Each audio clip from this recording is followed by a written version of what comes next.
Isso. Sejam todos muito bem-vindos, muito bem-vindas à nossa leitura. Já fazer a propaganda aqui para Sandra, não sei se a Sandra já está inscrita, e para quem mais Onde essa mesmo? gravação, nós estamos inaugurando, Márcio está no rolê também. Sexta-feira da semana que vem começa um mega cartel, um cartel, como é que chama? Gigante Guerreiro da Leon, né? Que é um mega cartel de mais de 30 pessoas, porque é o cartel onipotente, e a gente vai discutir psicanálise e religião. E a gente vai começar ou com Moisés, o monoteísmo, ou Totem Tabu. Talvez Totem Tabu, porque na ordem cronológica seria mais interessante, né, Márcio? Se não me engano. E diga lá. Então, aquilo que você falou um pouco antes de entrar, né? Hum. Vai dar na mesma, né? No fundo Sim, acaba dando na mesma, né? Sim, Constrói. Agora, se tiver, como você é da área também da história, né? Uhum. Então, acho que cronologicamente dá para se organizar um pouco mais. Coisa de obsessivo, básico, né? Tamo junto. Se não me engano, o primeiro desses canônicos aí é o Totem Tabu, né? Acho, né? E daí pode ser, a gente vai discutir lá, ver. Eu vou deixar os dois pontos de barra para a gente ler alguma coisa e, enfim, para pensar essa questão de religiosidade, né? Enfim, Sandra convidada, eu acho que eu não deixei, eu deixei no grupo Ecopsicanálise Geral, não no nosso privado da leitura, mas eu vou deixar Eu de. cheguei a, eu cheguei a ver, mas eu vi que não estava confirmada a sexta. Agora está É, confirmada? tá, sexta-feira, 8 horas da noite. Para todo mundo já sair assim, vai ser um lance assim. Na hora da leitura é a igreja. E daí, depois da leitura, é o atrás da igreja. Aí todo mundo vai, toma cerveja atrás da igreja, né? E é Isso aí, sexta-feira. eu tenho um culto na sexta-feira, geralmente, né? Que é, o meu culto é no Sesc aqui em Taubaté. Sempre Hum, tem um evento às sextas-feiras às 8. hum. É o Mas famoso eu vou dar a tentar César. conciliar os Legal, cultos, né? ótimo. É o famoso dar a César o que é de César e dar a Deus ao que é de Deus. Isso. Vamos tentar me dividir entre Vamos as ver, né? A atividades. gente já faz pouca Uhum. coisa mesmo, né? E ora bolas. Mas enfim, fica a ideia, vou botar lá no grupo também, para todo mundo se interessar. Sim, ótima. Gostei. É, vamos se divertir também às sextas à noite. E daí a gente tá no Escrita Ecológica, aqui na página 106, andamos para um dedéu. Eita, vai ter vai ter nó borromiano daqui a pouco aqui, olha aqui. Deixa eu ver, estamos na 106, que é no final do capítulo 4 e já depois de uma página, 2 páginas e meia, começamos o 5, o clima divã e o de clima divã e melancolia. É isso aí. Deixa eu só fazer uma continha aqui que eu não fiz hoje.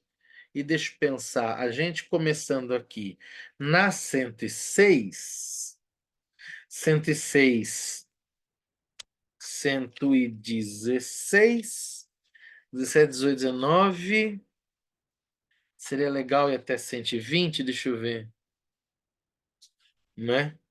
Seria legal ir até a 120, vamos ver se a gente chega ou não, que pelas minhas contas, umas 13 páginas dia, é legal.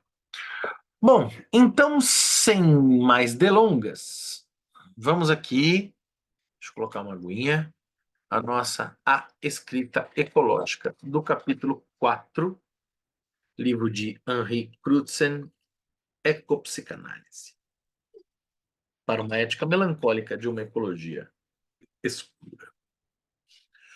Vamos lá. A escrita ecológica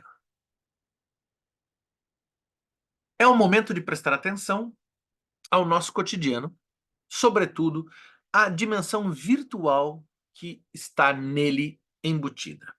Uma primeira constatação é o quase desaparecimento da noção de distância. Com a realidade virtual não há mais distâncias e a própria prática analítica tomou posse dessa dimensão com a banalização dos atendimentos online desde a pandemia e 2020. Antes da dita pandemia, os atendimentos online eram excepcionais, para não dizer suportes de críticas da parte de colegas, que consideravam essa prática como uma perigosa saída do enquadro psicanalítico. A pandemia mudou tudo isso e agora os atendimentos online se tornaram a regra e não a exceção. Naturalmente, isso facilitou o acesso a pacientes que moram em outras regiões ou países e também permitiu reuniões científicas com colegas longínquos. Nas universidades, os alunos resistem em voltar para o presencial e insistem em poder assistir às aulas online, evitando assim longos deslocamentos, particularmente em cidades grandes, nas quais engarrafamentos podem atrasar consideravelmente a chegada para um compromisso marcado. Este processo não tem volta. Os ecologistas politicamente corretos acrescentarão que o fato de não se deslocar terá um efeito positivo sobre as pegadas de carbono e que, no fim das contas, essa situação constitui uma melhora para nosso mundo e sua atmosfera. A realidade virtual aponta para questões que podiam parecer meio escondidas nas aparências, mas que voltam com todo vapor, como desmascarando ilusões ferozes das quais continuamos a acreditar, como, por exemplo, que existiria algum tipo de metalinguagem possível do ponto de vista da nossa enunciação. Isso gera pânico, que não tem nenhum lugar fora de um sistema significante a partir do qual se pronunciar sobre ele. Morton, 2007, página 26. E acrescenta que essa é a própria ilusão que o sistema significante torna possível e suporta. Ou seja, nunca tivemos tal posição, essa tal posição, em nenhum momento histórico. E é isso um dos legados das aprendizagens mais assustadoras da virtualidade. Vamos ter de encontrar soluções, sabendo que não podemos sair do sistema em nenhuma circunstância. Isso pode nos levar de volta para a floresta Aokigahara e aos seus suicidados, objetos de turismo macabro. Perdemos a medida das coisas, mas era uma realidade ilusória. Interessante, né? A internet e essa perda da distância como uma espécie de queda do véu de Maia, né? Um princípio quase que schopenhaueriano, né? Afinal, a gente está vivendo num mundo de ilusão. Não. A gente sempre viveu num mundo de ilusão e a ilusão da internet descortina a ilusão da linguagem que sempre vivemos, né? Meio nesses termos, me parece. Perdemos contato com uma vara de meditação não existente. Um dos sintomas disso é o efeito corrosivo do pensamento até onde dentro da realidade virtual ou da emergência ecológica já fomos. Será que a catástrofe é iminente ou já estamos dentro dela? A própria inquietação de saber se estamos dentro ou fora se torna um sintoma de até onde dentro já fomos. A distinção dentro-fora esteve ela mesma corroída por esta maneira de pensar. Morton, 2007, página 27. É, estamos aqui no Fordá, né, do Além do Possível do Prazer. Né? Essa crise é também uma crise da razão. O iluminismo não está longe, mas temos que acrescentar aqui a dimensão da urgência, da sobrevivência, desta vez não mais do apto caro a Darwin, mas simplesmente daquilo de quem? Que permanecerá em vida. Essa é a distância entre o que pode estar acontecendo nas telas, quaisquer que sejam os eventos e seus significados reais, imaginários ou simbólicos, em nossos capacetes para jogos, nossos headphones, de conversas virtuais e outros atributos biônicos, próteses semianatômicas que precisamos para estar ligados cada vez mais psicóticos com nossas conexões nas máquinas esquizoparanoides de um lado e produtos químicos penetrando nossas células, gases tóxicos enchendo nossos pulmões, pilhas de lixo enchendo nossos quintais do outro lado, como uma visão terrível e ingênua do filme Wall-E, Stanton, 2008, até onde mergulhamos e ficamos perdidos nesse mundo sem metalinguagem? Essa questão, no fim das contas, tem alguma relevância comparada às implicações e às angústias produzidas pela crise climática. É legal a questão do óleo, né? Porque a questão do clima, do ambiente, uma vez que a questão do óleo está atrelada justamente à distância das pessoas em relação ao planeta, uma vez que elas têm que se refugiar por conta de um acúmulo de lixo, e o óleo é uma maquininha de recolher. Mas nessa coisa da gente estar conectado aos nossos dispositivos paranoides, eu só consigo pensar nisso daqui, né? Hashtag fica a dica para que, se a gente não tiver o que fazer da meia-noite às 2, como eu costumava falar no outro grupo, tá aqui o romance da trilogia, que é o Neuromancer, do William Gibson, que é um dos livros da trilogia Sprawl, do William Gibson, que é a trilogia que abre o movimento cyberpunk. É isso que ele descreveu. Então ele está falando do Wall-E, eu diria antes, Neuromancer. E se eu não estou enganado, Neuromancer é da década de 70 ou 80. Eu acho que é 70. E foi o Neuromancer que fecunda as irmãs Wachowski, na época irmãos Wachowski, mas irmãs Wachowski, enfim, a fazerem o filme Matrix. Então, como diria Morpheus, bem-vindo ao deserto do real. Né? Acho que é isso. Aliás, interessante, né? Porque a metáfora, a frase do Morpheus é bem-vindo ao deserto do real, né? A realidade é um deserto, né? Nessa ideia da ética melancólica, né? Em que é preciso reconhecer-se dentro dessa lógica ambiental de melancolia, a imagem do deserto acho que vem a calhar, né? Fica a dica. A gente faz um curso paralelo de Neuromancer também, a gente não dorme nunca mais. Com isso, chegamos à questão da escrita. Oba! O que é essa escrita? A começar com a minha escrita, escrevendo este texto aqui e agora, volto assim para o romantismo, com essa dissociação, essa cisão entre eu, escrevendo esse texto sobre a ecopsicanálise de um lado, e o eu sobre o qual estou dissertando, objeto preso ao próprio discurso, daquilo que estou tentando desenvolver. Não posso sair desse paradoxo. Ele é estrutural. Né? Encontramos assim, e foi o caso de maneira paradigmática nos escritos da ecopsicologia, uma escrita que promove alguma realidade da natureza e inúmeros textos sugerem, muitas vezes de maneira explícita, que essa realidade é robusta, verídica e independente, notavelmente no próprio processo da escrita mesma, e que 2, seria melhor para o leitor experimentá-la diretamente em vez de ler sobre ela. Morton, 2007, página 30. Esse tipo de escrita quer levar o leitor para alguma experiência que seria mais real sobre um tipo de wokismo ecológico, apontando para a colocação em movimento de algum ativismo que seria mais verdadeiro e real, e, sobretudo, acontecendo fora do texto escrito.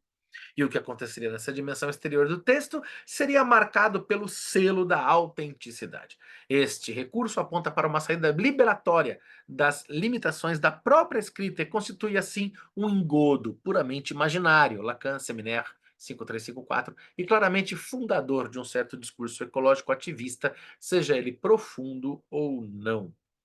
Minha curiosidade não deixa, vamos ver aqui, Deep Ecology, né? Aqui, o Henry Crutzen gosta, né, desse termo woke, né? Wokeismo, né? Movimento woke, né? Não está de todo errado e eu acho que ele não deve fazer isso com um coração amargo, eu imagino. Suponho eu, não conheço pessoalmente o Henry Crutzen, mas é, é, essa maneira de designar todos esses movimentos como movimento woke costuma circular bastante em pensadores de uma direita bastante ressentida, né? Como aquele psicólogo gringo famoso que fica numas lutas pernósticas com as feministas. Como é que é o nome daquele? Tem um psicólogo gringo aí, Jordan Peterson, é isso? Né? Esse tipo de expressão de direita, direita Steve Bannon, né? Que usa essa linguagem de pegar todos os movimentos identitários e rolar sob o nome de movimento woke ou wokeismo, né? Tenho certo que ele está em busca de colocar como identitário e beleza, vamos lá. Mas é doloroso esse termo wokeismo assim imposto, né? Soa certas cadeias de significação complicadas, né? Mas enfim, voltando. Aqui, uma volta para a topologia lacaniana pode nos oferecer algum apoio para evitar quedas nessas armadilhas que a bela alma e o discurso romântico colocaram no nosso caminho. Lacan repetiu várias vezes esse quase koan sobre o nó borromeano, koan, que aliás ainda está gerando muita dificuldade para as pessoas que querem praticar a topologia nodal. Deve fazê-lo. Lacan Seminaire 757663. Este fazê-lo adquire seu sentido na dimensão da planificação, ou seja, aponta para uma escrita, mesmo se a questão de saber se já conseguimos criar essa escrita permanentemente essa escrita permanece aberta, que se sustenta do corpo. Essa existência, furiconsistência, essa escrita em cima de uma superfície formaliza um modo de pensar, um apensamento, um apoio para o pensamento. Aqui o nó borromeano constitui uma máquina para pensar, como já vimos no capítulo 2, que não falta de lembrar o aparelho para pensar os pensamentos de Bion 1962. E está aqui esse nó borromiano com reta infinita. Eu desconhecia esse nó borromiano. Márcio, você está enfrentando o Lacan, você conhecia esse? Eu conheço aquele outro que parece o ABC, assim, então, o que como é que é? O simbólico, o real, o imaginário, o SRI com um azinho no meio. Esse nó borromiano, você conhece? Também não. Também não. São... Sandra, não. Yo no conozco, senhor. Também. Também não sei. Vamos lá. Vamos tentar aplicar um pouco esse grafo aqui. A apresentação do nó borromeano com a reta infinita, figura 3, destaca uma tese que Lacan defendeu no seu seminário sobre a função do sintoma, né, o sintoma com TH, e do imaginário enquanto corpo. Ele reduzia o sintoma que está aqui a algo que responde, não às elucubrações do inconsciente, mas sim à realidade do inconsciente. É certo que, mesmo sob essa forma, isso implica um terceiro termo. Um terceiro termo que esses dois círculos os mantém separados. Então, este terceiro termo pode ser, por ser o que queremos. Então, esse terceiro termo pode ser o que queremos. Mas se o sintoma é considerado como sendo o equivalente do real, esse terceiro termo só pode ser, nessa ocasião, o imaginário. E no fim das contas, podemos fazer a teoria de Freud ao tornar este imaginário, ou seja, o corpo, tudo que se segura, tudo que se mantém, tudo que mantém separados os dois, o conjunto que constitui aquilo pelo nó do sintoma e do simbólico. Lacan, Seminaire 757659. Voltando aqui nas marcações. Enfim. Nota 92, a questão da leitura, de certo modo, já foi resolvida com Vaporro. 93, a Pensée, Lacan, Seminaire, tal, uma referência técnica aqui.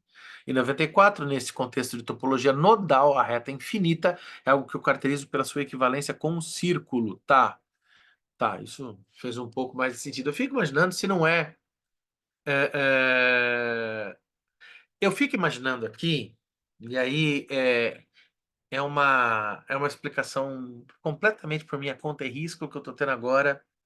Ele acabou de dizer na nota que essa reta é uma reta infinita, dizendo que ele caracteriza como é que chama? Essa reta é como uma reta infinita.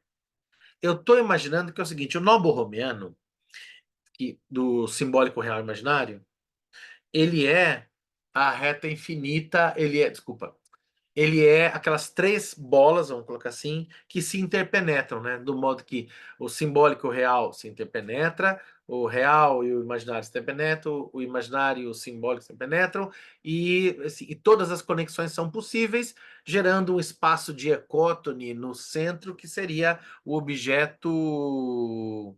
Como é que é mesmo, Márcio? O objeto A, que é o objeto de desejo. Não, objeto. Objeto causa de desejo. Causa de desejo. Beleza. Talvez e só talvez, se eu não estiver muito louco, se não for a influência do pré-feriado, eu acho que esse diagrama é o mesmo que aquele. Como? A questão é como se a gente visse de baixo por exemplo, acho que o S e o R, né? Eu acho que no caso é o S e o R, suponho. Como se fossem eles interconectados. E aqui fosse a interconexão do I, eu acho que é do imaginário, se eu não estou enganado. Ou seria do simbólico, enfim. Seria ele, só que como a gente está vendo de baixo, e como ele é um círculo de raio infinito, ele se torna uma reta. Porque, por definição geométrica, e eu tô gastando pouco que eu sei de exatas aqui, então a chance de eu estar errado é muito grande, né? Um círculo, uma reta nada mais é do que um círculo de raio infinito, certo? Então, essa reta que a gente vê, imagina ela saindo aqui da tela. Se vocês estiverem vendo eu sua tela, ele está fazendo assim, e ele é infinito, e ele vai para lá. Mas a gente não vai ver curvatura alguma, porque ele é infinito. Então, ele é uma reta. E o que a gente está vendo é o mesmo diagrama SRI que a gente está acostumado, mas meio que de baixo, vai. De baixo é complicado, porque onde é que está a gravidade, enfim, né? Mas de baixo, com essa reta infinita, né? Fazendo a função de imaginário ou de simbólico. Eu acho que é o de imaginário ou de simbólico. Ou de... Não sei. De real, né? Porque o sintoma está no real, né? Diga, Márcio. Mas pelo texto, né, que é o sintoma lá com H, Aham. pelo que eu entendi aí, é ligado ao imaginário mesmo, né? Hum? É No o texto que imaginário? você comentou, ele, de certo modo, fez essa ligação, né? Porque os sintomas sem o H ligado ao real, e Uhum. esse sintoma com H, pelo que eu entendi, ligado ao imaginário. Acho que para É. entender isso aí, a gente vai ter que passar pela aquela, como é que é do espelho lá? Me fugiu agora o nome. O estádio do espelho? Isso.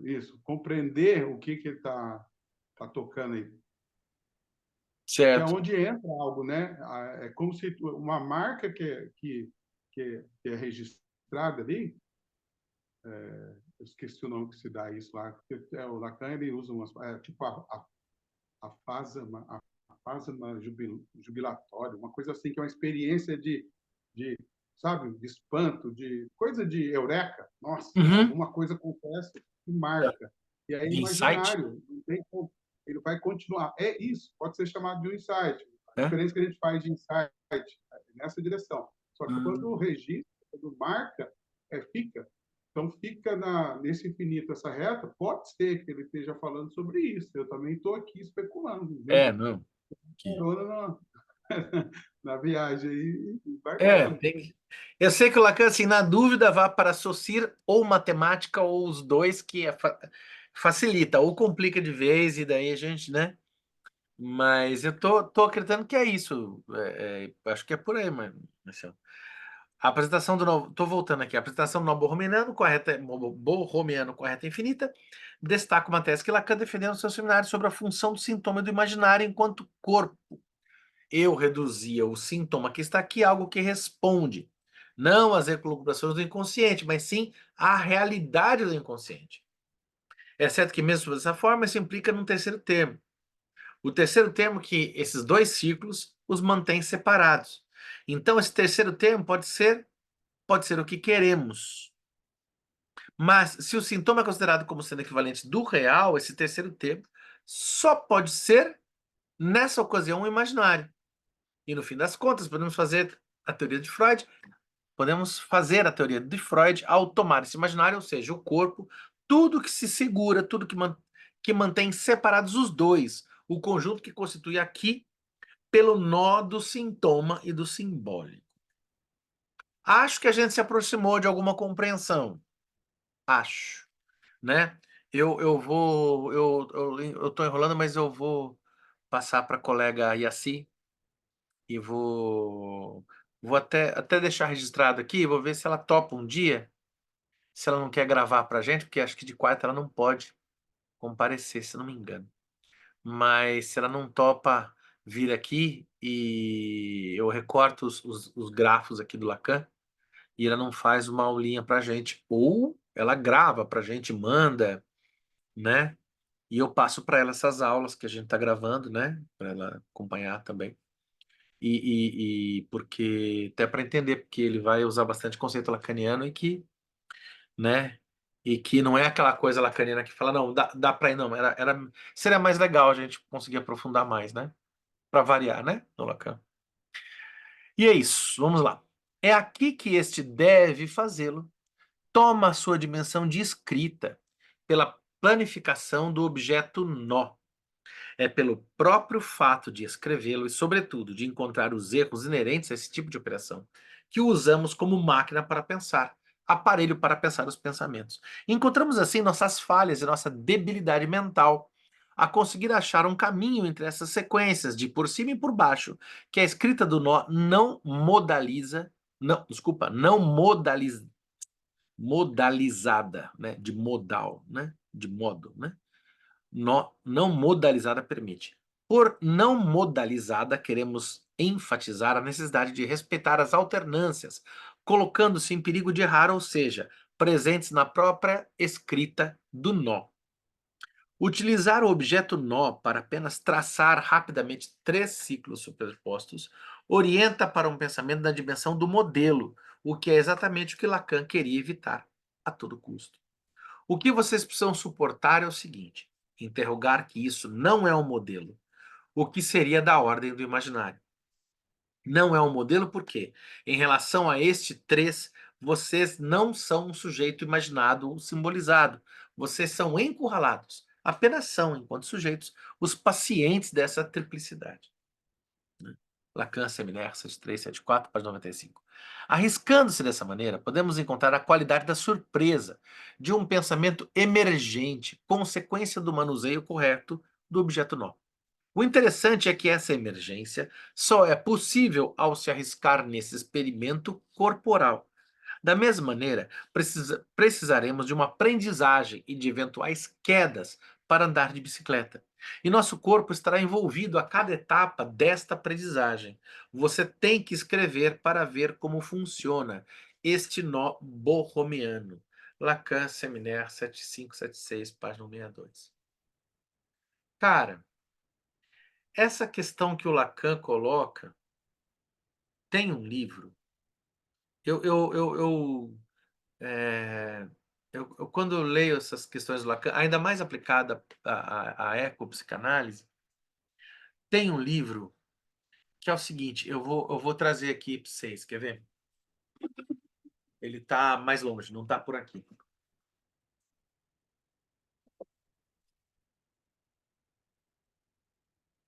Eu só consigo pensar nesse livro. E esse aqui, ó que graça. Esse livro aqui. Quero ver o índex do Lacan aqui agora. Ah, achou que era o quê? Que só Lacan que escreveu um monte? Não, não, não. Esse aqui é um brasileiro, inclusive, infelizmente falecido há pouco tempo atrás. Eu sou bastante afeito, um colega, parceiro do filho dele, inclusive o filho dele é fotógrafo e trabalha como DJ e musicou, fez um remix de uma música de guitarra minha.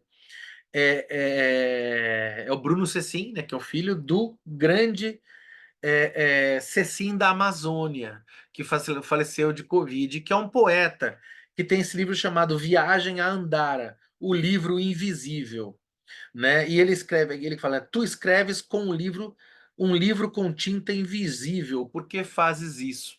E todo o trabalho de escrita poética é um livro de poemas, né? Olha, você pode ver abrindo, você pode ver que está todo escrito em verso. Deixa eu ver que vocês veem aqui, né?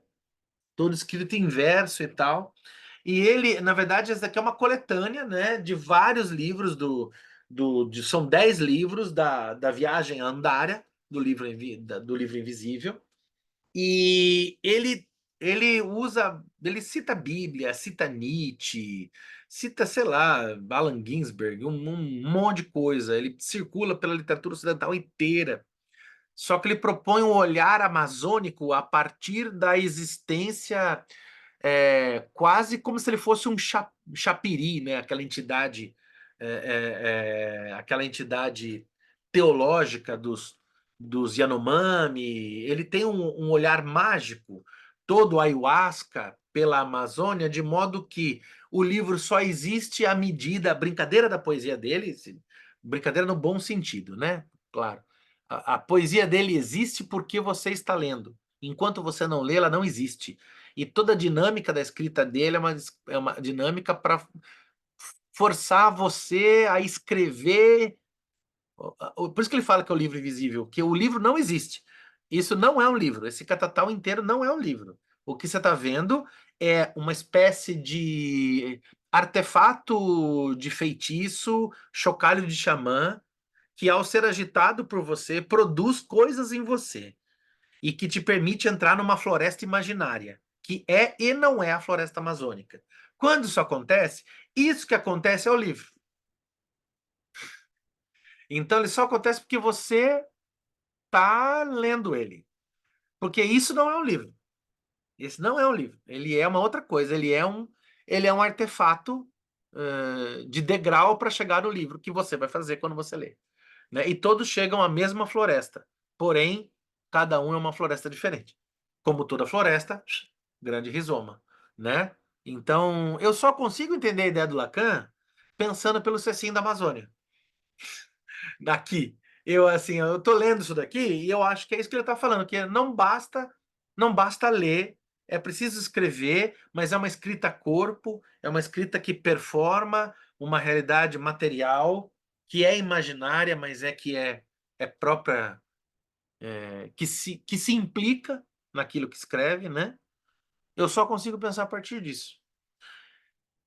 Devo estar certo? Em alguns pontos, talvez. Mas, enfim, acho que eu consegui explicar o que eu tive de ideia. Vamos pensando, tá? Eu acho...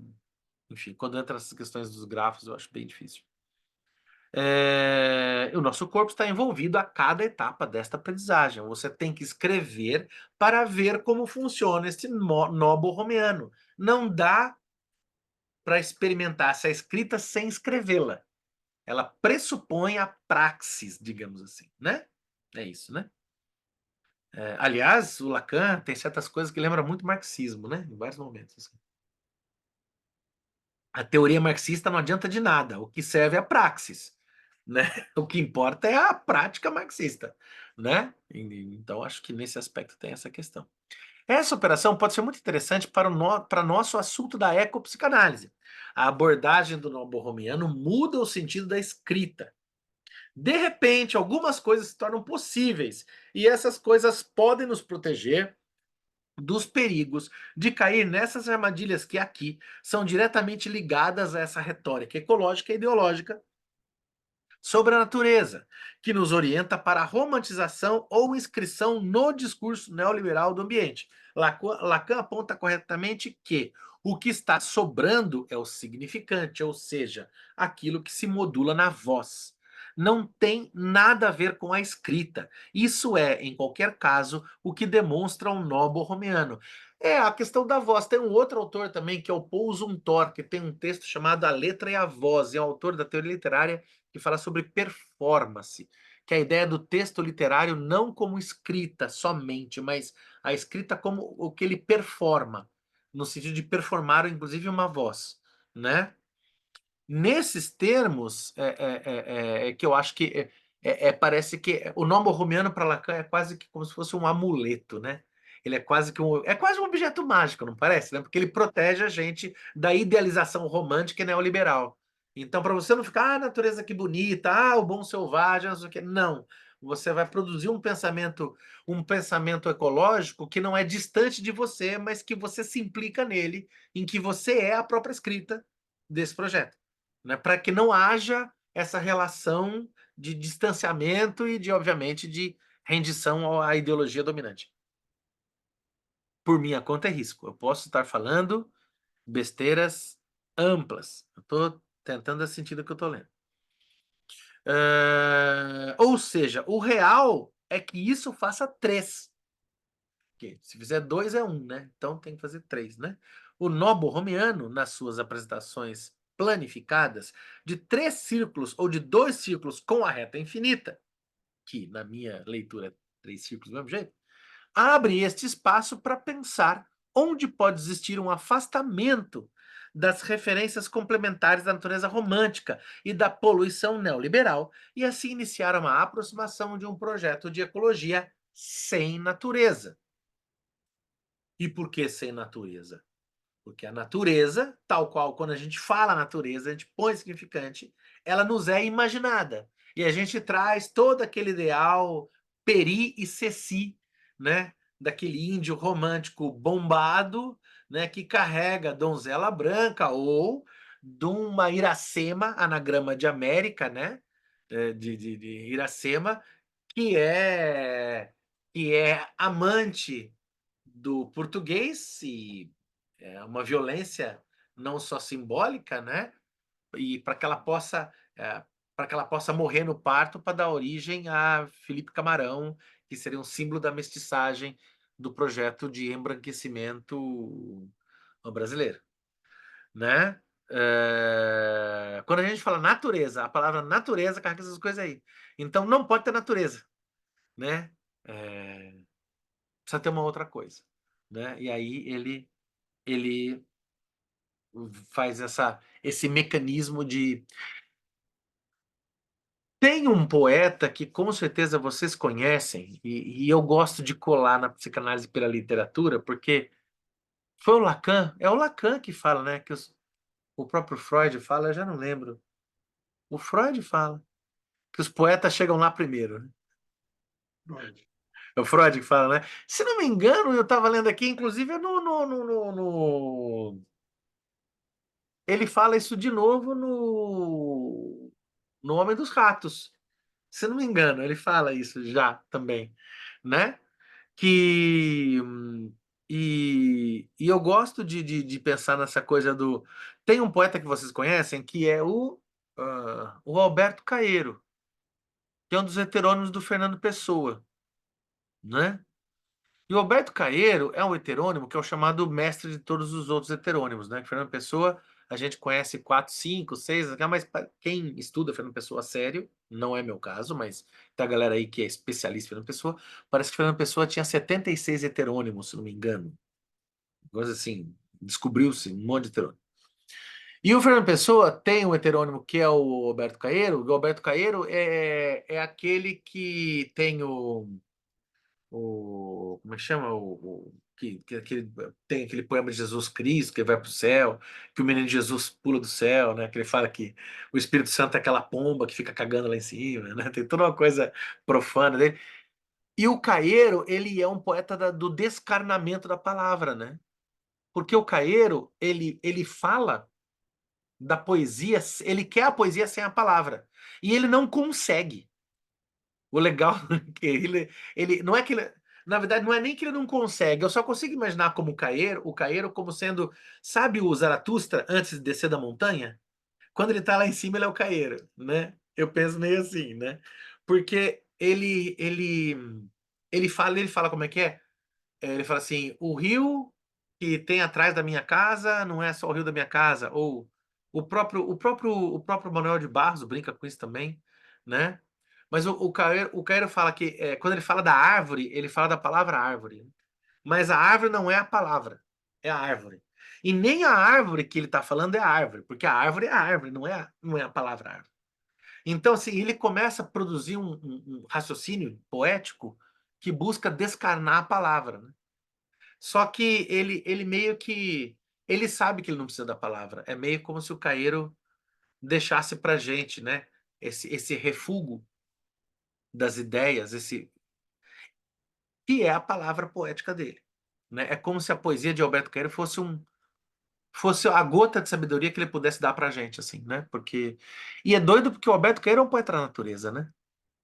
Então eu fico imaginando se esse lugar de enunciar a natureza sem natureza, se esse não é o lugar de alguns poetas como o Alberto Caeiro e, por exemplo, o Manuel de Barros. Fala, Marcelo. O- Esse é daquele do Desassossego, você está falando? É esse? Não, o Desassossego é outro. O Porque você falou Desassossego que... a característica parecida quando você fala, porque também é uma junção, né, de É, vários. é. O Desassossego é o Bernardo Soares. Ah, sim.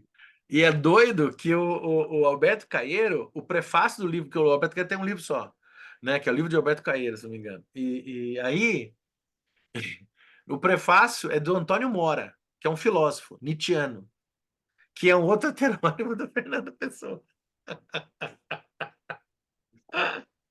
Não, minto, o prefácio, não, o prefácio do Alberto Caeiro é do outro heterônimo, que é outro poeta, que eu acho que é o Ricardo Reis, se não me engano. As notas de rodapé são de um filósofo nietzschiano chamado Antônio Mora, que é o outro heterônimo do Alberto Caeiro, do Fernando Pessoa, né? Então, eu fico pensando que a gente tem, por exemplo, na poesia, falando de natureza mesmo, alguns poetas que estão em busca dessa, o que eu estou chamando por minha conta risco da descarnalidade da palavra, e daí a desnaturalização da natureza, né? Por exemplo, um outro sujeito que faz isso, que vê natureza no urubu, que é de arame, por exemplo, e não de carne e penas, por exemplo, se você for pensar na poesia alucinógena do Roberto Piva, né? Em Ciclones e tal. Né? Esse é outro caso também, né? É uma poesia completamente xamânica, né? Ele tem um poema chamado Cantos Xamânicos, né? Maravilhoso, né? Acho mais fácil entender pela poesia do que pelo desenho do Lacan. Mas enfim, né? Quem sou eu, né? Quem sou eu na fila do pão, né? Vamos lá. Fala, Marcião. Você puxa aí pela poesia, né?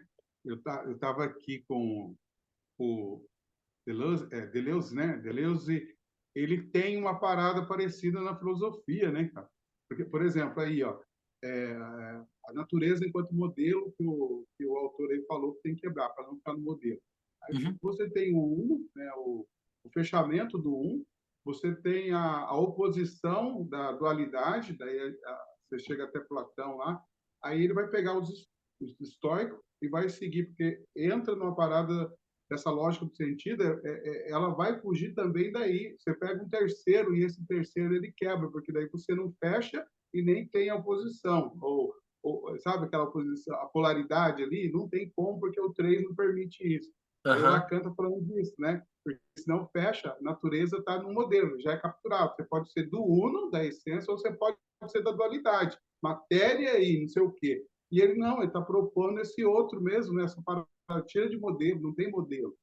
aham, Também, tá nesse na modelo. filosofia, acho que vai para esse lado. O antiédipo lá, É, pelo que eu, né, acompanhei até agora, muito pouco, porque esses dois aqui acho que são muito bem complicados. Lacan, cascudo. né, teve uma parada boa aí com esses dois aí, mas eu acho que é por aí também. Está falando, né, em outra área, mas está dialogando com a mesma, né, na mesma, que eu vou falar isso, é uma mudança de paradigma que não pode virar paradigma, uma coisa mais ou menos por aí, né? É, Lógica é o sentido sem sentido, que é o da poesia, né? O que o Fernando Pessoa faz, ele faz muito disso. Você pegar, cara, agora você falando aí, detalhando um pouco mais, eu falei, caramba, né? eu li a introdução, fui pesquisar um pouco, falei, cara, escapa de tudo, que é esse lance do rodapé. Nossa, cara, não imaginava, tem muito mais. Por isso que se você 70 e pouco, é por isso, né? Porque entra todos esses outros, não é só o que está ali, né, colocado no livro, ali, né, na Sim. obra. Inclusive, quando eu explicava em sala de aula Fernando Pessoa, eu gostava, os meus alunos não gostavam, mas eu gostava, né? Alguns gostavam, é sempre assim, né? Você dá aula para aqueles dois, três que gostam, o resto não gosta, e foda-se. É, Esse, eu gostava de falar do Fernando Pessoa, tem um nome esse gráfico, eu esqueci, não é hipérbole equilátera. Eu esqueci. Tem um gráfico que assim, é uma expressão, não é hipérbole, não lembro o nome. Que é um gráfico que ele faz uma curva e essa curva tende a zero e nunca encontra zero, né? E você vai para o infinito e ele vai, graficamente você encosta, mas você sabe que na realidade não encosta, né? Porque não tem como representar graficamente, né? É um gráfico tão impossível que nem graficamente você consegue representar com perfeição. E é essa a questão da palavra de Alberto Caeiro, né? E esse seria o sentido de natureza, né? Um sentido de natureza que se descola do sentido de natureza. Não há um sentido de natureza, né? E que tende a zero, mas nunca encontra zero, né?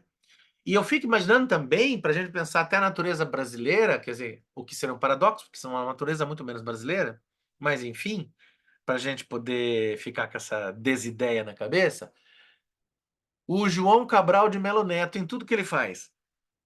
Eu gosto demais do João Cabral de Melo Neto pela derrota. As pessoas se esquecem que o João Cabral de Melo Neto é um grande derrotado, né? Poeticamente. Como assim? Ele é um derrotado, porque ele queria ser um engenheiro e ele não gostava nem de música, o João Cabral, né? Ele tinha ódio do lirismo, né? Ele é o pai da poesia neurótica obsessiva, né? Porque ele não queria ter paixão, ele não queria ter som, ele não queria ter nada disso. Ele só queria a matemática perfeita. Ele falava, por exemplo, que amor não era a palavra poética. Porque amor eu tenho o meu, você tem o seu, a Sandra tem o dela. E o que é amor? Agora, cadeira não. Cadeira é uma cadeira. Pedra é uma pedra. Amor, sabe-se Deus o que é, né? Então, ele queria fazer uma poesia que não fosse poética. Ele tem um livro chamado Antilira, né? A Antilira, né? João Cabral. E ele quer fazer um poema matemático com as palavras. Só que ele é tão matemático, ou seja, ele é uma espécie do Lacan do outro lado, só que do lado da poesia. Só que ele quer ser tão matemático, tão matemático, tão matemático, que fica lindo. E daí fica um puto de um poema. E ele tem um livro, que é o nome de um poema do livro, chamado O Cão Sem Plumas. E o Cão Sem Plumas é uma proposta, até visual, por que não dizer, do rio Capibaribe. Ele fala, esse rio é um cão sem plumas e tal, tal, tal. Né? Essa natureza desse rio, matemática, antilira, eu acho que encaixa nisso que o Lacan está falando. Não sei provar ainda. Um dia prova esse negócio aí. Mas eu desconfio que em João Cabral a gente chega aí também. Mas é só desconfiança. Não, não provo nada. Não sei, só sei que foi assim. Capítulo 5. Organize um passeio à Ilha Henderson, no meio do Oceano Pacífico. Essa ilha de 37 hectares é o lugar mais poluído do mundo e não tem habitantes. Lá se encontram 18 toneladas de plástico e 38 milhões de detritos. Faça fotos que você posta nas redes sociais com o comentário: nenhum lugar escapa da destruição. Será uma ótima lembrança melancólica para uma ecologia escura. O clima, o divã e a melancolia. Hashtag, será que se a gente pegar, por exemplo, essa lógica da queda do céu do Davi Copenaua, não é uma melancolia, uma ecologia escura também, nesses termos? Que o que o xamã está contando na queda do céu é a formação dele enquanto xamã, né? E ao mesmo tempo a impossibilidade da continuidade do mundo dos xamãs e a destruição do próprio mundo com a queda do céu. Não sei também. Parece que é uma pergunta de quem sabe a resposta, né? Não, eu não sei mesmo. O clima, o divã e a melancolia. Nessa altura, pode ser interessante dar uma parada para avaliar o caminho já percorrido. Iniciamos nossa viagem com Freud, Searles e algumas considerações que a psicanálise clássica abria para pensar essas questões. Nos anos 70, uma nova consciência ecológica apareceu e ativistas começaram a atuar concretamente. Um exemplo dessa emergência pode ser encontrado no filme Frenzy, de Alfred Hitchcock. 72. A abertura do filme acontece com um discurso do prefeito de Londres, à beira do rio Thames, quando declara que daqui a pouco, com sua administração, se voltará a pescar nas águas limpas do rio. Vemos aqui, com um filme de grande sucesso, como a ecologia vem ocupar um lugar nos discursos dos anos 70. Vimos que nos anos 90, o movimento ecopsicológico tomou um lugar importante nesse debate e continua tomando até hoje. O pensamento de Lacan permitiu a operação de alguns deslocamentos sobre essas questões a partir dos seus conceitos de objeto, a RSI, e a teoria da nodalidade. Isso nos levou a desconstruir a própria noção de natureza e a propor a ideia de uma ecologia da nossa época, que uma ecologia da nossa época deveria abandonar essa noção que produz confusões identificatórias e ideológicas galopantes. Parece que esse breve resumo que ele faz diz que aos trancos e barrancos a gente está entendendo o que está acontecendo até aqui. Né? Parece que é isso mesmo, né?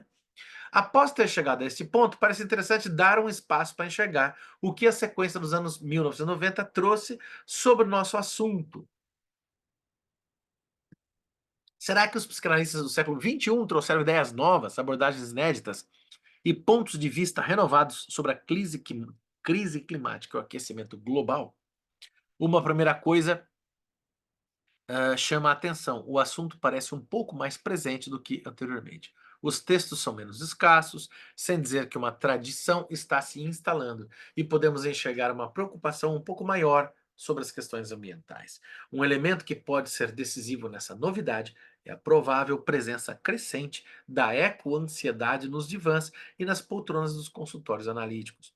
Os pacientes trazem preocupações ambientais, quer se trate da relação com seus bairros, com as suas ruas, com suas cidades, ou o papel do Brasil na ecologia planetária, a apatia dos políticos, as queimadas no Pantanal ou na Amazônia, o desaparecimento quase cotidiano de espécies, as chuvas, as enchentes, as secas. E, junto com essas manifestações da ecoansiedade, o peso da responsabilidade, da apatia, da culpa e da vergonha, do não fazer nada, do é demais para aguentar.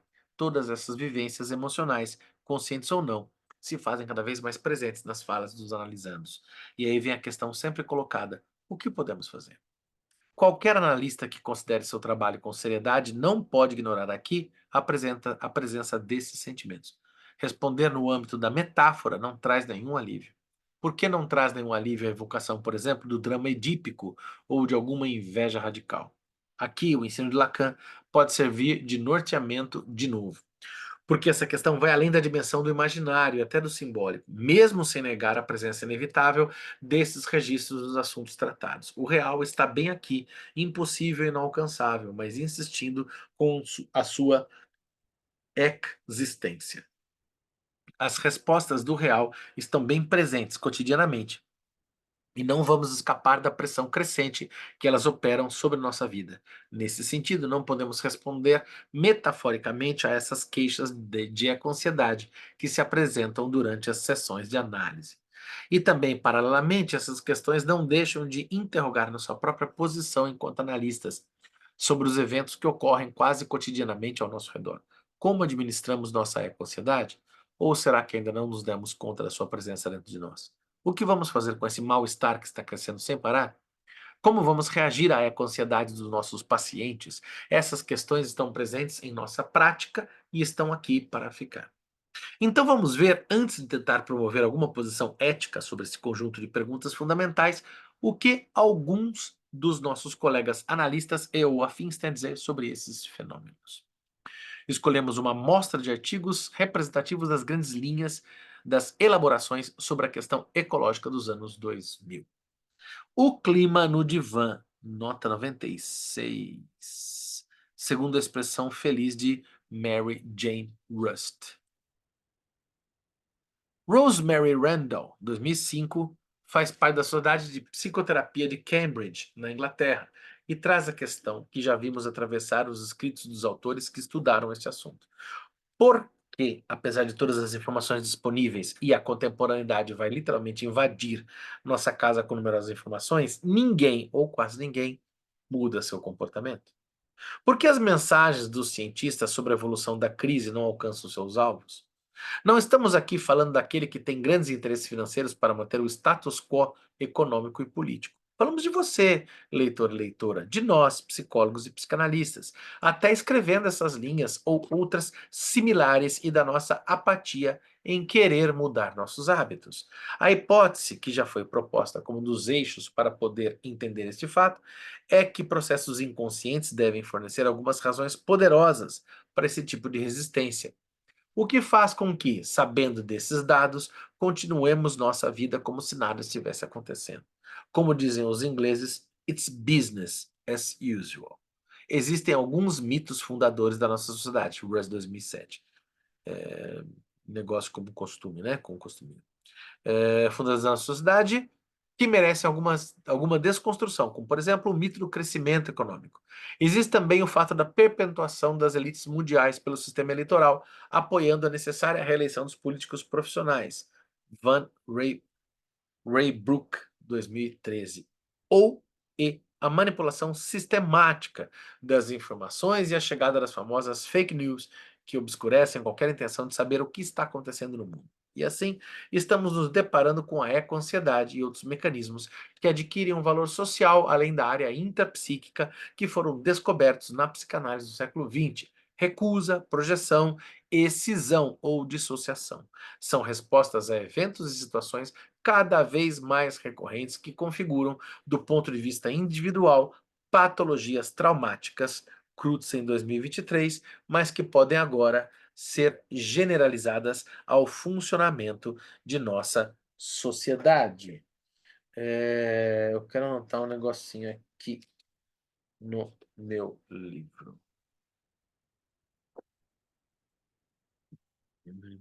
Dissociação. Isso aqui. A dissociação, que pode acontecer de maneira normal nos processos de desenvolvimento, quando encontra regularmente os mesmos parâmetros de ansiedade, de medo, de receio para a própria vida, a nossa e a de nossos entes queridos termina se tornando estrutural, permanente. E isso está acontecendo ao nível coletivo. Como reagir a isso? Randall, 2005, postula 3 movimentos sociais de respostas às vivências traumáticas desses eventos recorrentes. A primeira resposta é o aumento do consumo. Nada mais eficiente para sarar nossas angústias do que um bom passeio no shopping. Em nossas cidades, nada mais normal do que ir passear no shopping. Além disso, não é o lugar privilegiado onde nossos filhos poderão, com toda segurança, começar a ter sua vida social fora da família e da escola. Não estaremos mais seguros de sabê-los passeando no shopping do que em algum lugar desconhecido da cidade, sem segurança? Neste ponto de vista, o shopping não é um lugar para fazer compras, mas um lugar de relacionalidade, de socialidade. Ao fazer compras, os shoppings nunca funcionaram tão bem e não é a crise econômica, ecológica, que teve qualquer efeito sobre uma moderação dos comportamentos de compras dos consumidores. É só ver as filas e corridas quando o novo shopping abre as portas. Como se não fôssemos encontrar as mesmas lojas com as mesmas marcas nos mesmos corredores de sempre, mas as compras trazem alívio. Fazer compras diz simbolicamente que tá tudo certo. Randall, 2005, páginas são 67 e 68. Fazendo nossas compras, não precisamos mais ter essas preocupações angustiantes sobre nosso futuro mal assombrado com as visões do presente. Klein diria que é o seio bom e idealizado. Assim como a criança faminta não pergunta como o seio adquiriu o leite, o público traumatizado não interroga como o mercado adquiriu suas mercadorias, nem quem o que pode ter sido danificado no processo. Randall, 2005, 68. Só um adendo. Talvez se fosse o shopping, tava fácil. Se você pensar no consumo de mercado de entrega, Mercado Livre, AliExpress e Shein, talvez, porque se você fala de roupa, a gente sabe que, por exemplo, a indústria que mais polui é a indústria de roupa, né? E se só de você pensar na Shein, sinceramente, não precisa nem ir no shopping. Sendo um pouco pior, né? Mas vamos lá.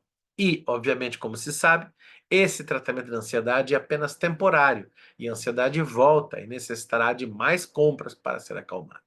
Estamos diante de um processo de adicção, bem conhecido dos terapeutas que trabalham com a população estigmatizada toxicômana ou adicta.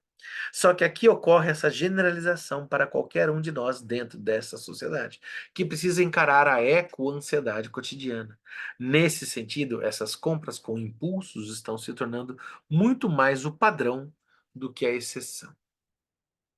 Como o próprio movimento está no coração do neoliberalismo ambiente, uma realimentação positiva entre oferta e demanda induzida aumenta o consumo, a produção e a insatisfação geral. As compras, então, expressam tanto a recusa da ansiedade como o seu retorno periódico, já que a defesa não consegue contê-la. Outras estratégias de defesa se tornam necessárias. O segundo movimento social seria o desenvolvimento de uma sociedade avessa ao risco. Estamos cada vez mais procurando seguros e proteções contra os perigos reais e ou imaginários que postulamos em nossa vida cotidiana. Os medos de catástrofes que podem acontecer a qualquer momento, o receio de deixar brincar nossas crianças para que não sejam expostas à violência do ambiente, os seguros que precisamos contratar para qualquer coisa, uma viagem, nosso pet, nosso celular, nosso trabalho. Enclausuramo-nos em condomínios fechados, horizontais ou verticais, onde podemos ter toda a segurança sem necessidade de sair para o mundo perigoso lá fora. Dunker 2015, que é o livro Mal-estar, sofrimento e sintoma, eu imagino, né? Do Dunker, né? Que é, ele fala da lógica dos condomínios e tal, né? É doido, mas como é que sai disso, né?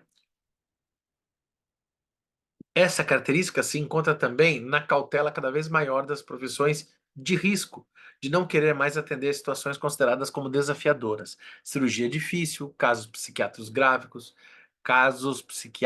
graves, sem uma armadura jurídica e legal poderosa, sem falar de honorários astronômicos que deveriam compensar os riscos tomados pelo profissional. Culpar o profissional, culpar o profissional está se tornando o recurso normal em casos de erros. O controle é cada vez mais presente com a tecnocratização crescente de todas as profissões.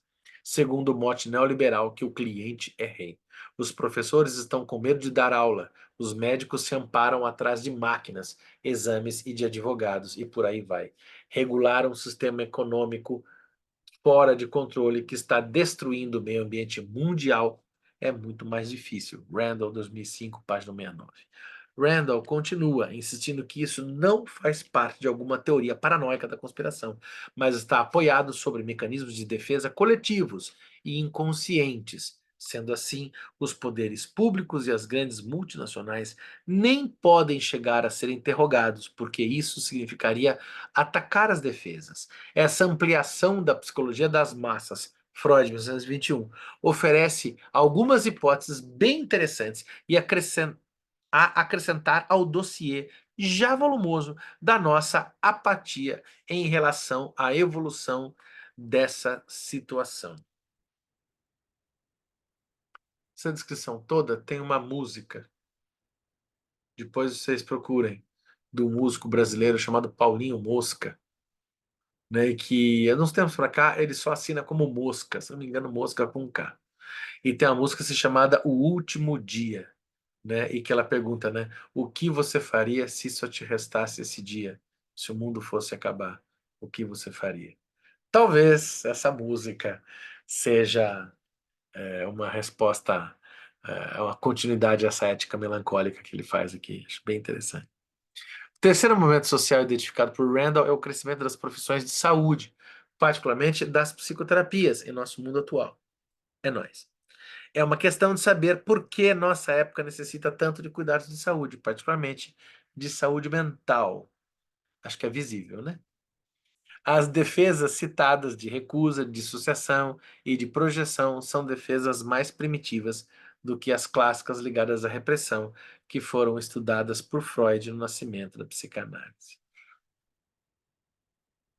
Que outro lugar, senão na terapia, as pessoas podem encontrar o que a gente tenta sustentar numa terapia? As civilizações tinham até uma questão da religião, né? Assim, parece que a religião contemporânea não dá mais essa conta, né? Aguarde nossos encontros de sexta-feira sobre psicanálise e religião, né? É uma religião que também não dá conta, né? Uma religião, se a gente pensar numa religião de consumo, né? Como tantas vezes a gente vê também, né? Uma religião que está entrando numa lógica, né? Se a gente pensar na religiosidade, por exemplo, dos povos ancestrais de Abya Yala, né? Da América, de toda a América, né? Religiões que têm um lugar, inclusive, para além dos mecanismos neuróticos, mas dos mecanismos esquizoides, né? A questão do delírio, a possibilidade da criação de mundos, né? Uma espécie de psicose positiva, por minha conta e risco, estou inventando esse conceito, uma psicose criadora, né? A partir até do uso de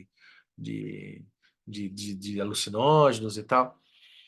Então, ter um espaço para a mente poder, né, ampliar suas percepções, se não nos consultórios, ainda que sejam esses consultórios virtuais, onde mais as pessoas podem fazer o que fazem na psicoterapia? Em que lugar, né? Então, enfim. O aparecimento de patologias mais graves com recursos deste tipo de defesas mais arcaicas deixa uma presença social maior, com sintomas mais barulhentos, que requerem intervenções psicossociais rápidas, lá onde o neurótico clássico podia ficar despercebido na sua casa. A hipótese aqui seria que esses mecanismos de defesa, generalizados em nível global, constituem fora-oclusões variadas de tudo o que esta sociedade não quer enxergar, voltando ao real pela poluição, ao aquecimento global, mudança de clima, o crítico desaparecimento das espécies, etc. Né? É isso que eu estava pensando, né? As religiões dos povos ameríndios, né? Que inclusive desconstroem o conceito de natureza, que acho que ele vai estar mais para frente, possivelmente como propõe o Eduardo Vieira de Castro, né? São religiões que trabalham numa lógica de fora-oclusão, né? As nossas religiões ocidentais são muito neuróticas, né? Sob um certo prisma, né? De organização, de estrutura, né? Que são muitas religiões do recalque, né? Enquanto que, por exemplo, a ayahuasca é uma lógica religiosa da fora-oclusão, né? Me parece. Se eu não estou falando besteira, né? Que é sempre muito possível. Um outro eixo importante é o eixo da Mãe Terra. E aqui o passo fica interessante de começar a criticar essa noção, como já fizemos no capítulo anterior. A novidade aqui, além da crítica da noção em geral, é a abordagem muito freudiana das posições grupais em relação a essa mãe, Randall 2005, 17273. Nesse eixo, a primeira posição corresponde à necessidade alegada, nos exemplos como eu preciso do meu carro para trabalhar. Acho que, né? Deve faltar um D. Eu preciso de férias para descansar e não consigo viajar sem passagem aérea. Eu preciso deste carro para transportar minhas coisas e poder trabalhar. Eu preciso comer carne vermelha todos os dias ou não me sinto bem. Essas frases e muitas outras similares destacam nossas demandas proferidas como necessidades. No contexto da Mãe Terra, seria a demanda reiterada da criança que quer mais guloseimas da mãe. São os quero, quero, quero, bem conhecidos das crianças mimadas, transformando demandas em necessidades. Eu quero porque eu preciso. Isso também coloca a mãe como tendo uma reserva infinita de guloseimas para satisfazer a demanda não menos infinita da criança. Isso deixa aberto uma certa relação tradicional do brasileiro com a dimensão continental da terra do Brasil. Um Brasil inesgotável, de terra, de animais, de plantas, que pode nutrir seus filhos e suas filhas de maneira infinita. Se não me engano, o mito do Brasil, enquanto aqui se plantando tudo dá, né? Se não me engano, esse mito vem do livro Tratado sobre as Terras sobre as terras de Santa Cruz, que popularmente resolvemos chamar Brasil, que é um tratado de 1600 e Guaraná com rolha, de Pero Magalhães Gândavo, ou Gandavo, porque os historiadores não chegaram ainda à conclusão se tem ou não tem o chapeuzinho no ar. Então, se não me engano, é o padre, eu gosto de falar Gandavo, se não me engano é o Gandavo, o padre Gandavo, que fala que tem essa coisa de aqui se plantando tudo dá. Eu acho que vem dele depois, o romantismo vai resgatar e tal, tal, tal, e voltamos nessa crítica que ele está fazendo, né? Inclusive, é o Gandavo? Eu acho que é o Gandavo que, se não me engano, faz uma viagem pela cidade de Itu e fala que, olha, as abóboras são gigantes, coisas são... Então, para quem vem aqui na cidade de São Paulo e conhece a cidade de Itu e tem aquele orelhão enorme, horroroso, né? Tem lá aquela banquinha em Itu, que tem lápis de Itu, borracha de Itu, é por causa do Gandavo também, né? Agora eu conheci o pai da criança, então. É daí que vem, né? E É, tudo é, grande, tudo. e Caramba! tudo é grande, é isso. Né, que tem até um filme nacional de popularidade muito duvidosa, chamado O Homem de Itu. Sendo um filme da década de 70, a gente já imagina a extrema qualidade, né, que é esse filme. Né? Hum, mas é interessante de qualquer modo. E sim, e daí essa coisa do brasileiro, mais que justiça seja feita, na cultura brasileira tem isso está localizado historicamente, beleza. O romantismo vem e acelera essa questão, e acirra essa questão, joia. Contudo, todavia, essa questão dessa mãe seio inesgotável, dessa grande hipótese de Gaia, dessa grande mãe kleiniana de seio bom eternamente, né? No nosso hino nacional, né, deitado eternamente em berço esplêndido, né, ao som, o mar, a luz, o céu profundo, né? Olha lá, então a coisa é séria mesmo. Beleza, mas tem uma questão aí que não é o Brasil só, né? Se você pensar, por exemplo, na necessidade dos americanos com gasolina, né? O consumo dos americanos, né? Inclusive com combustíveis fósseis, né? Muito maior que a nossa. A gente tem lá a questão do álcool, que ambientalmente já é muito melhor e tal, etc e tal, né? Não sei se é uma solução, mas enfim, não é combustível fóssil, né? Nossos carros são muito movidos também não combustível fóssil, né? Uma coisa que os americanos não vão nem pensar e compram galões e galões de gasolina e que lasque-se o mundo, né? E nunca assinam um protocolo ambiental nenhum, né? Então, tem isso no Brasil desse jeito, mas esse seio aí não está só na conta do brasileiro, não, né? O Brasil é inesgotável de terra, de animais, de plantas que podem nutrir seus filhos e suas filhas de maneira infinita. Não importa o que você faz, o estrago que você comete, as árvores que você arranca, os venenos que você joga, os peixes que você pega. A terra brasileira será sempre inesgotável e ninguém verá o fim dela. Uma segunda posição pode ser concretizada com as expressões seguintes: não mais com eu preciso, não mais com eu preciso, mas com porque eu deveria. Por que eu devo andar de bicicleta quando meu vizinho tem 3 carros na garagem? Por que eu devo ser vegetariano quando meu vizinho está fazendo um churrasco cada fim de semana? Por que eu devo limitar o mais possível minhas passagens aéreas quando meus amigos viajam de avião 3 vezes por ano? Por que eu devo fazer triagem no meu lixo quando estou vendo que as ruas estão cheias de entulhos? Vamos lá. Essas frases também podem ser remetidas a situações de crenças no âmbito familiar. Tem uma questão também que parece que a reciclagem é uma mentira, né? A questão da reciclagem do plástico, né? Grande parte dos plásticos que são produzidos não são recicláveis, né? E, mesma coisa, né? E outra coisa, reciclar não é garantir sustentabilidade ambiental. Reciclagem é outra coisa. É, é polêmico, polêmico. Aqui seria muito mais as lutas eternas entre irmãos, mas continuamos na psicanálise, claro, com a inveja inerente a essas histórias existentes em cada família. Ele ou ela tem mais do que eu. Eu não vou me desfazer de nada, já que ele ou ela tem. E com certeza não vai abrir mão. Os objetos de consumo, com sua lógica de descarte e de compra de novos objetos, favorecem e cultivam esse tipo de posição subjetiva. São todas questões ligadas ao status social, em função dos grupos que compõem tal ou tal sociedade. Vai ser necessário ter tal ou tal novo objeto de consumo, sob pena de ser esquecido ou, pior, cancelado de tal grupo. Ficamos sabendo de uma situação dessa que aconteceu alguns anos atrás com uma menina de 8 anos. A moda impunha a compra de uma boneca chamada American Girl, que tinha as características de sua pequena dona, mesma cor de cabelo, de pele, roupas, etc. Essa boneca era bem cara e a mãe explicou à sua filha que era uma despesa muito importante e necessária em função do orçamento familiar da época. O resultado não tardou a chegar. A menina foi excluída das festas de aniversário e de outros encontros dessas meninas porque não tinha boneca passaporte para poder participar. Inútil falar do estrago desse tipo de situação. O ponto aqui é a justificativa pelo social da necessidade do consumo como signo de reconhecimento a um grupo social. O consumo justifica e cria a própria inveja.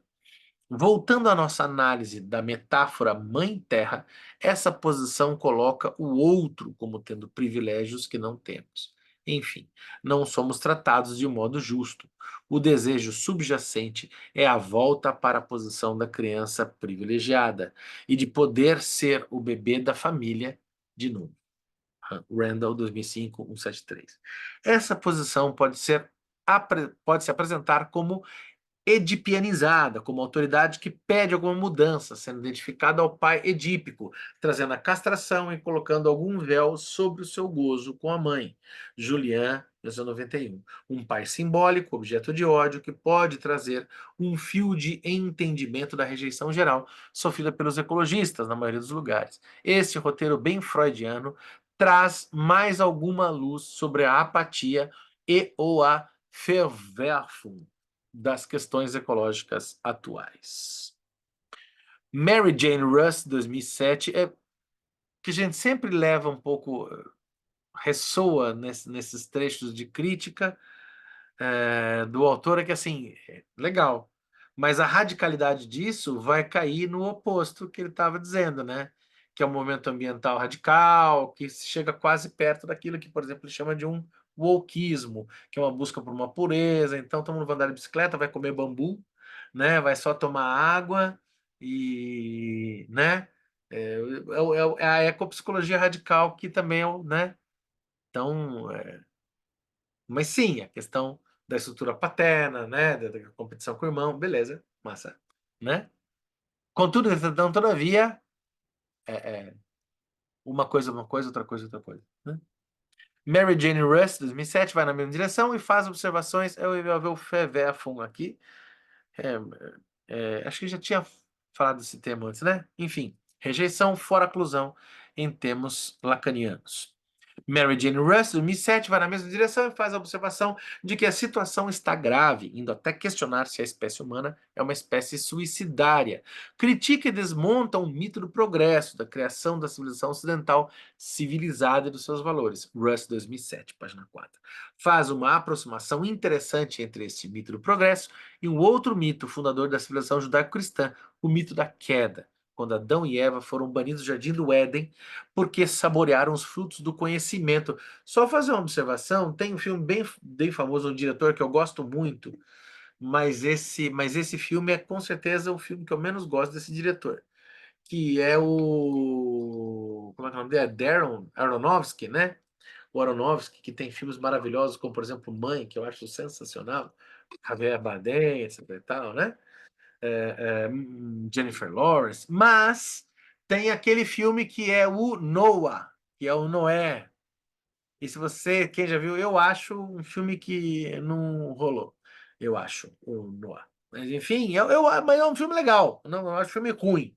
Eu acho só que, pô, que o Aronofsky, eu acho ele muito foda. Né? E aí o Noah fala, nossa, que coisa estranha. Né? Uns anjos caídos meio monstruoso de barro, as coisas que não achei que não funcionou. Mas é interessante que a questão para ele é o consumo da carne, né, para o diretor, né? E o que distancia Noé e sua esposa e filhos da demais civilização é o consumo de carne, né? É o consumo de carne. Então é interessante que essa lógica que ele coloca aqui me lembra um pouco essa narrativa do Noé, né? Se a gente for pensar, né, o pecado original seria um pecado ambiental, né? Um pecado ecológico à luz do pensamento que eu estou vendo ali no Aronofsky. Acho eu. Vale a pena dar uma olhada em Noé. É aquele filme que eu não gosto, mas eu falo assim, eu não gosto, mas é um filme bom. Mas eu não gosto. Tem uma relação com esse filme, né? Complicada. Mas eu gosto dele, eu gosto.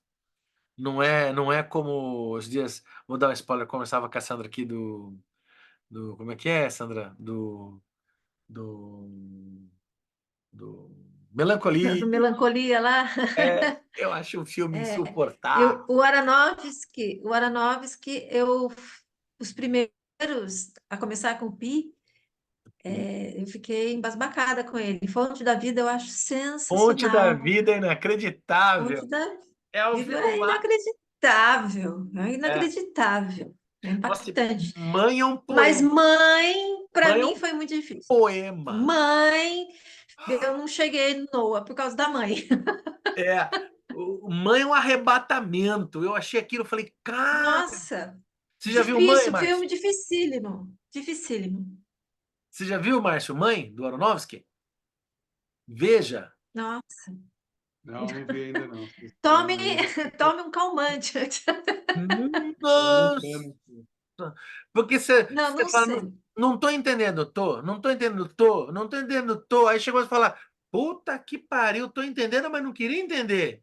É legal. Nossa, É legal. Nossa.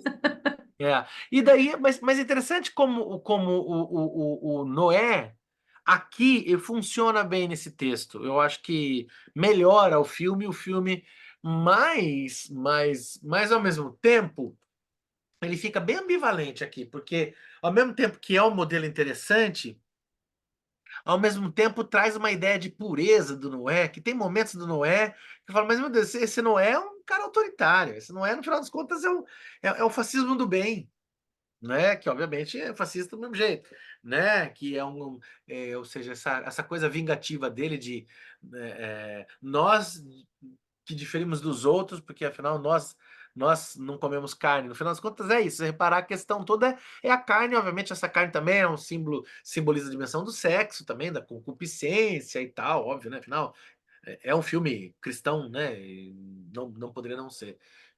Mas eu achei interessante pensar Noé à luz desse trecho, dessas questões que está tratando aqui.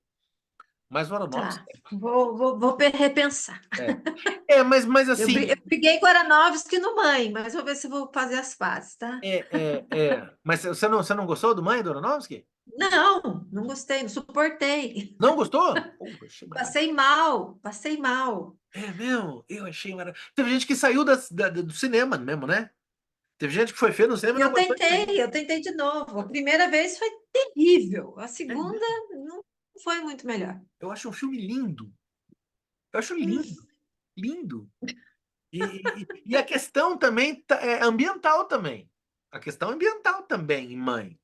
E essa dimensão da mãe aqui, em vários sentidos da palavra mãe, enquanto, enfim, não vou comentar para não dar spoiler.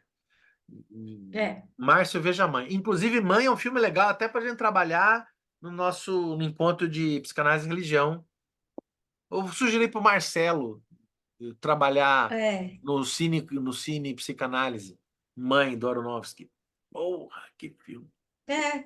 Mas se bem que o povo está querendo uma coisa mais voltada para ali. Bom, enfim, vamos voltar aqui, né? Senão a Vamos, gente vamos, vai vamos, vamos, indo. vamos. Tá aqui. É, Critica e desmonta o mito do progresso, da civilizar seus valores. Faz uma aproximação interessante entre este mito do progresso e um outro mito fundador da civilização judaico-cristã, o mito da queda, quando Adão e Eva foram banidos do jardim de Éden porque saborearam os frutos do conhecimento. Aronofsky. Este mito, no contexto aqui, remete à separação e alienação tão presentes em nosso mundo de hoje, os mitos do progresso, do crescimento econômico, com o seu gêmeo da queda e da separação, constituem apenas a visão local daquilo que se apresenta como moebiano ao nível global. A colocação em continuidade numa superfície unilateral moebiana dessa estrutura remete à intuição de Winnicott, 51, sobre espaço transicional. Um entre dois pertencendo a ninguém. Né? Esses mitos molduram nossos mundos internos, nossa linguagem e nossas defesas contra a mudança. Rust, 2007, página 5. O mito do progresso e do crescimento está intimamente ligado às práticas econômicas e ao neoliberalismo ambiente. Aliás, só fazer uma observação, é interessante como você tem um ideal de progresso que se apresenta colonizatório num paradigma neoliberal, capitalista, lá. Recomendo também o livro do Safatli. Ele está aqui? Eu mudei de lugar. Onde é que ele está? Ele estava aqui. Mudou. Deixa eu ver. Esqueci o nome do livro do Safatli. Não é a esquerda que ousa dizer seu nome. Não, eu mudei.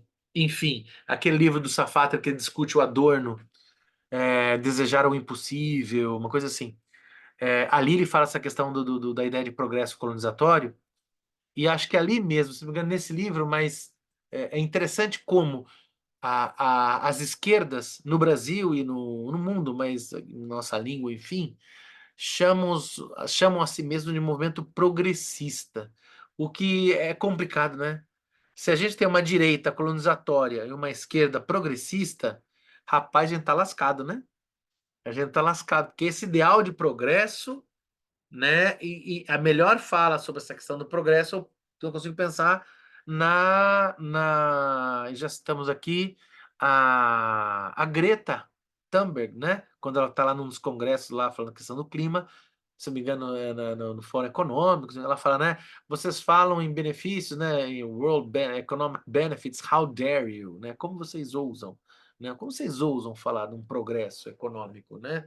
Se é esse ideal de progresso, né? Como é que a gente pode falar neoliberalismo de um lado e progressismo de um outro? Então a gente já perdeu nesse aspecto, né? Doido, né? E a palavra conservadorismo ser uma palavra de semântica negativa, tradicional e negativista, né?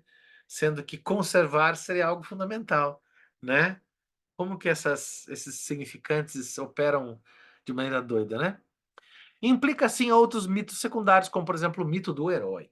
Aqui falamos do herói solitário, que encontra seu caminho na selva, da concorrência com seus pares para cavar um lugar ao sol para si mesmo e seus familiares, sem considerações sobre as pisadas que deu em cima desses pares, menos afortunados do que ele. É a imagem do empreendedor que construiu bilhões com sua sagacidade, inteligência e alto grau de competitividade. Tornam-se modelos identificatórios do neoliberalismo, imagens inalcançáveis do sucesso e do êxito social e econômico. São os Bill Gates, Elon Musk, Mark Zuckerberg e outros. Tá faltando o cara aqui na Amazon aqui, né? Como é que é? Ele, importante, né? Esse mito é alimentado cotidianamente nas escolas e nos colégios que ensinam às crianças as leis da competitividade, da concorrência e da emulação. Emulação? Por quê? Enfim. O colega sentado ao seu lado é seu pior inimigo porque pode tomar seu lugar no Enem. Ai, ai, isso é terrível mesmo. Se seus resultados foram muito bons, você talvez seja selecionado para fazer parte de uma turma olímpica do colégio, apta a receber ainda mais pressões para se tornar um animal de concurso, representar a empresa, colégio e terminar, quem sabe, como exímio exemplo do que esta empresa, colégio produz de melhor. Para mim isso me agride demais, porque foram 25 anos trabalhando e grande parte dos 25 anos em colégio privado e assim é a pergunta que eu sempre me fazia. Por quê? O que que acontece com o adulto que ele odeia tanto jovens que ele insiste em adestrar ao invés de educar? Porque o que nós temos, os maravilhosos colégios da educação. Na região de Piracicaba, Limeira, eu acho que eu dei aula em todas as principais franquias. Que vocês pensa o nome de franquia? Qualquer uma, Objetivo, Coque, Etapa, Poliedro, o que você quiser. Já dei aula em tudo. Não existe educação, só existe adestramento. Ponto. Só. Nunca houve e não haverá. Não há, não é possível que haja, não há espaço para que haja. Então, acho isso uma perversidade sem tamanho. Junto com esse movimento, vem um outro mito, o da liberdade de escolha. Com essa liberdade, a vontade de ganhar, de competir, o mundo vai se abrir e oferecer tudo que os nossos sonhos mais loucos já fantasiaram. Fazer turismo na Lua, comprar uma ilha, os carros mais chiques, um jato para deslocamentos cotidianos ao redor do mundo e por aí vai. Essa ilusão delirante permanece, nutrida pelo discurso capitalista e constitui um dos motores dessa busca incessante e satisfatória por objetos de consumo, cuja estrutura metonímica só adia cada vez mais alguma posse inalcançável e infinita. Já vimos em outros lugares, Crutzen, 2018, 20, 21, como somos interconectados e relacionalmente vinculados desde cedo, Shore e Shore, 2018, e que essa dimensão é fundamental para a nossa vida de seres humanos. Quer seja ao nível da psicologia do desenvolvimento,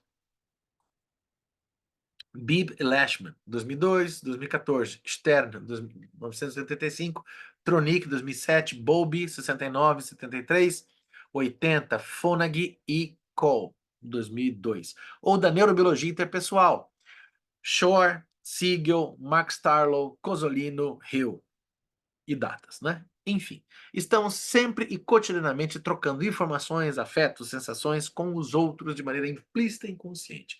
Então, o mito do indivíduo lobo solitário, tornando-se um winner social e econômico, não tem fundamentação em relação aos avanços da psicanálise, da psicologia do desenvolvimento e das neurociências atuais. Crutzen, 21.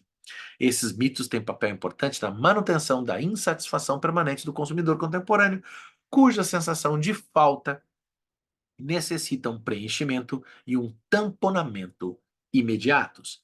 A crise ecológica vem nutrir esses comportamentos ao se juntar com sentimentos de depressão e de desesperança, principalmente nas camadas mais jovens da população. Rust, 2008, cita estudos feitos no início do milênio, mostrando um aumento vertiginoso de consumo de drogas e de álcool nas populações mais jovens. O tempo livre e o lazer eram destinados quase exclusivamente a atividades de consumo de drogas em geral. Rust, que estava se questionando sobre esses comportamentos, teve um dia um insight ao ouvir uma paciente e, de repente, fazer uma intervenção seguinte para questionar essa atividade exclusivamente sentada no gozo da ingestão dessas substâncias. O que você pensa sobre o futuro? Ela respondeu. Estamos totalmente fodidos. Ela falou longamente sobre a crise global e fez espontaneamente uma ligação com a sua bebida, dizendo: podemos também desaparecer nos divertindo. Rusk, 2008. Página 10. No século XIX tem um livro do decadentismo francês de um escritor chamado Villiers de l'Isle-Adam, uma obra, uma peça de teatro chamada Axel. Essa obra vai inaugurar todo um pensamento sobre literatura no século XX, chamado Castelo de Axel e tal. Nessa obra, dando spoiler, século XIX, não tem problema, né? Chega uma hora que um casal apaixonado se encontra em cima de uma montanha de ouro. E ela fala para ele: vamos então viver, gastar esse dinheiro, seremos ricos, né? E viajaremos e teremos um grande amor e tal. E ele fala: não, depois desse delicioso amor, vamos morrer, porque viver, os servos farão isso por nós, né? E talvez ali seja uma espécie de mandinga que o Villiers de Isladam faz para o século XX. Ele está na beira do século XX ali, né?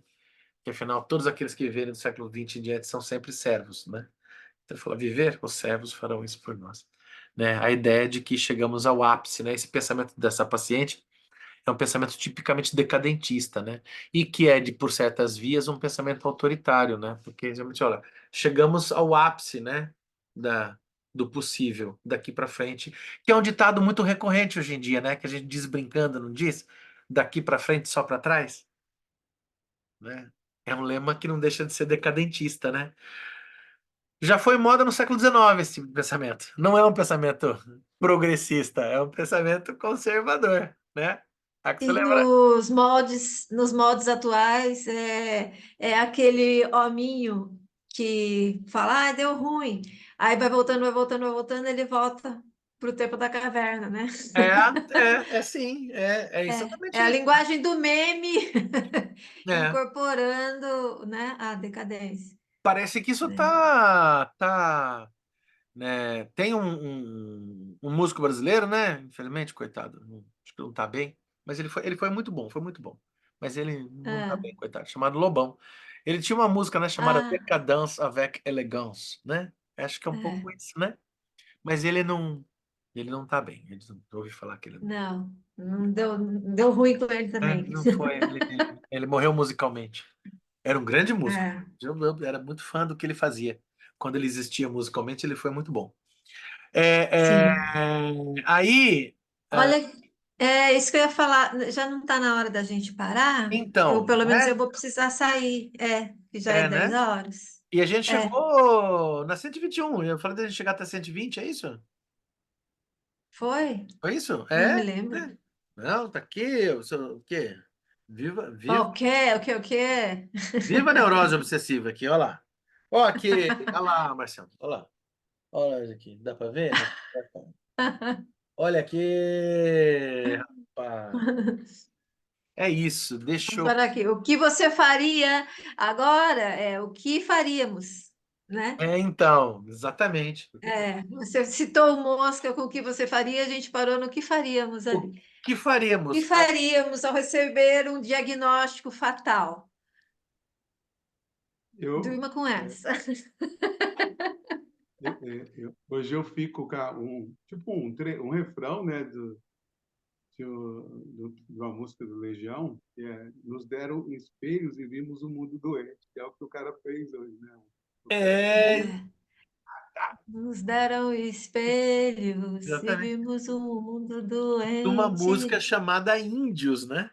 Exato. Índios, isso, Aí é que é o maravilhosa! pulo do gato. A música se chama Índios, pra E piorar, aí a gente né? volta àquela história do foi Freud que disse que a arte chega, os poetas chegam à frente da É, psicanálise. eu Foi acho. ele. Eu tenho essa É, suspeita. Marcelo também acha. Marcelo lá do Cine Psicanálise lá, né? Também, né? sim. Que a gente chegou a essa conclusão. Ele falou, que linha você vai seguir? Eu vou seguir a linha Guimarães Rosa, né? Eu acho que é que melhor funciona. Adorei essa resposta. É, linha, o Marcelo Guimarães. propôs uma reunião, nós falamos, o Eduardo tá falando, que linha, né? Você vai seguir? O Marcelo, eu quero seguir a linha aí do Guimarães Rosa, pode, né? Eu falei, é isso aí, acho que é por aí mesmo. Boa, É, boa. mas eu espero que a gente aproveite esse feriado. É, e, bom, dá para beber enquanto pensa o que faria, né? Então, A minha mãe. Tá sendo sugerido ali, inclusive. a gente não tem culpa, foi o Henry Krutzer que mandou.